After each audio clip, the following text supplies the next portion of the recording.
Hi everyone, I am Anonymous Traveler. Last time, I discussed the Kali Yuga survival strategy 4D series up to the second D, which is drop. The third D is disengage, but I need to explain something today. By the way, I have been trying to trace the journey of solar navigators as a whole so I can provide the systemic approach to encourage them to stand their ground and push back against this deteriorating world of Kali Yuga. And today's talk has to do with such efforts. Last time, I mentioned the second D part of a 4D Kali Yuga survival strategy, which is drop or dropping.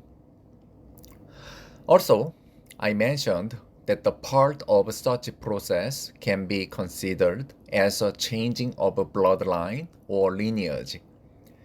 And I will discuss a little bit more about this changing bloodline or lineage issue and its effect on the next reincarnation.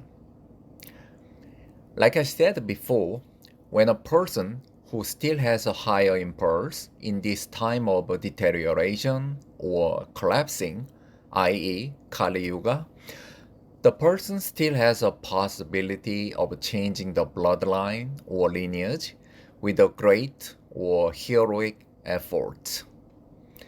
And I mentioned that the bloodline in question is the Solar Navigator bloodline, which consists of humans who have higher impulse or heroic, noble impulse aiming for the sun or the star.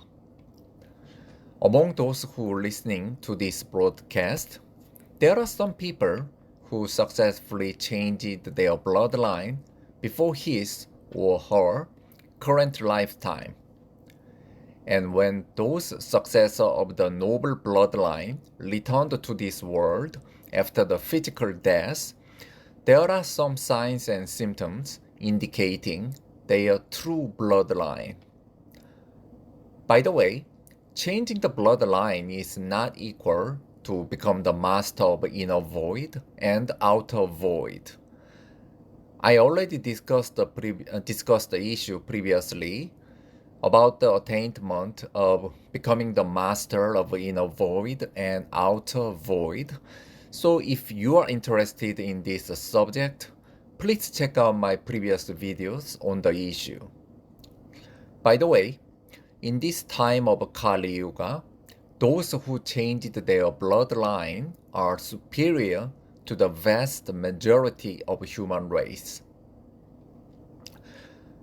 True nobility does not come from your skin color. True nobility does not come from your father or mother. It comes from your spirit.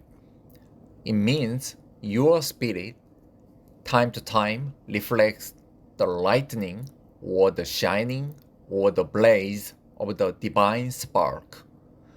Those noble spirit or soul only can be achieved by one's hard work, and that's not something someone can give you, whether it is your parents or some savior figures. By the way, some people's spirit is higher and nobler than others, and we have been brainwashed by this modern education, and now we are eliminating all the traces of the higher humans in order to make vast majority of people feel comfortable. So, when someone who belongs to this race of higher human died and came back to this world, it is often a traumatic experience. There are a few characteristics of those newly reincarnated solar navigators. And today, I would like to mention one of them. That is a sense of uneasiness or reluctance to have offspring. Ever since a new baby born into this world, the parents and the society tell us that it is natural and a great thing or even a mandatory obligation to have offspring, and you should do so when you come of age. The amount of value the most people put into having offspring is astounding.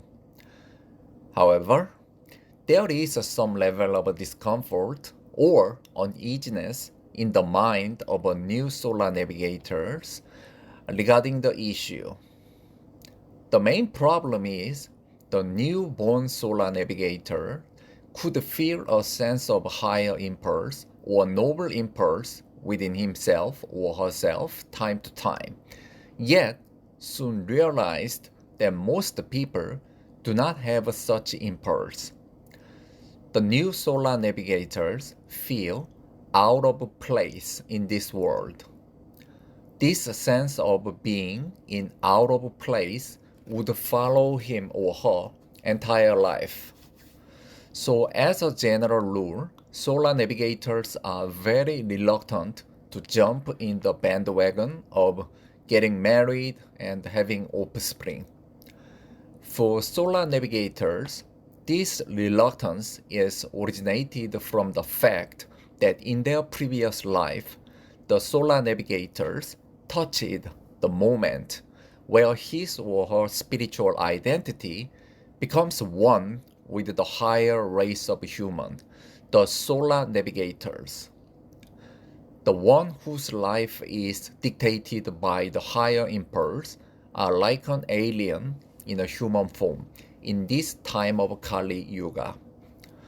So, as a result, there's always a sense of uneasiness in their mind regarding jumping into marriage bandwagon or let's have offspring bandwagon.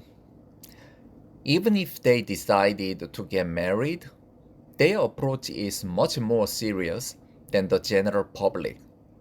So this tendency of being reluctant is one of the signs of the newly reincarnated solar navigators. It takes a lot of practice and hard work to find out what has been your previous journey before you were born in this current lifetime. But as a general rule, if you have this sense of uneasiness, you could have done some serious work in terms of changing the bloodline in your previous life. So I have to clarify this issue. Thanks for listening and all the best.